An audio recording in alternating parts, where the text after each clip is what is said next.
So again, my name's Gabe Zollner. Well, this can't be good news for Barack Hussein Obama. This can't be good news for Hillary Rodham Clinton. And most of all, it can't be good news for Mohammed Morsi. And I just received this from one of my viewers. And the title is, Egypt sentences 529 Mohammed Morsi supporters to death in a single trial. Largest mass death sentence in modern history handed down to Muslim Brotherhood supporters over riot which killed policemen. And then it shows you a picture of people mourning for their relatives because their relatives have all been sentenced to death. The article was written by Richard Spencer in Cairo, and it's dated March the 24th, 2014. And here's what Richard Spencer wrote.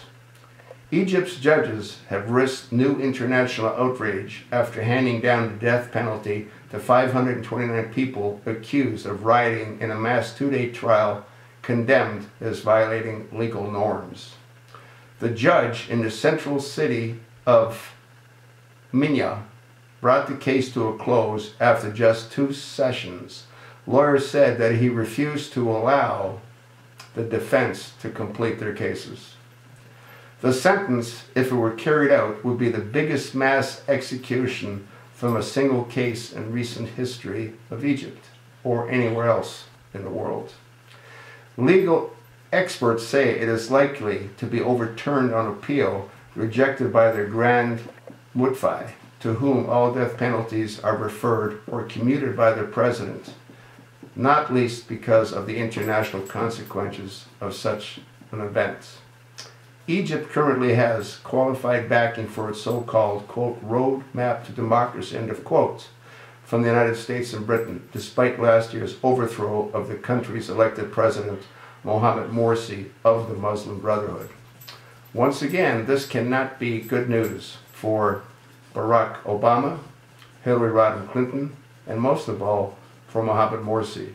If they've all been sentenced to death, do you not think that he will be, since he was charged with being the leader of that riot? Now, if he is sentenced to death, do you not think that he's going to let the world know his close association with Hillary Rodham Clinton, and more important, with Barack Hussein Obama?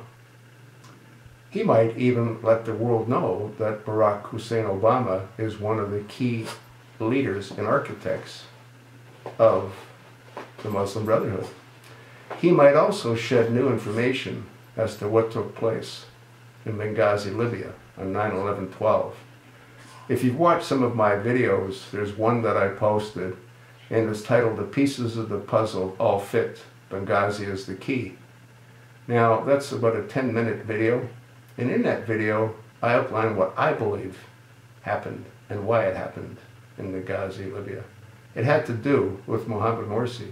It had to do with the promises that he made when he took over as president of Egypt. He made 2 specific comments. One of the comments that he made was that he swore that Jerusalem would become the capital of Egypt. He also swore that he would free the blind sheik.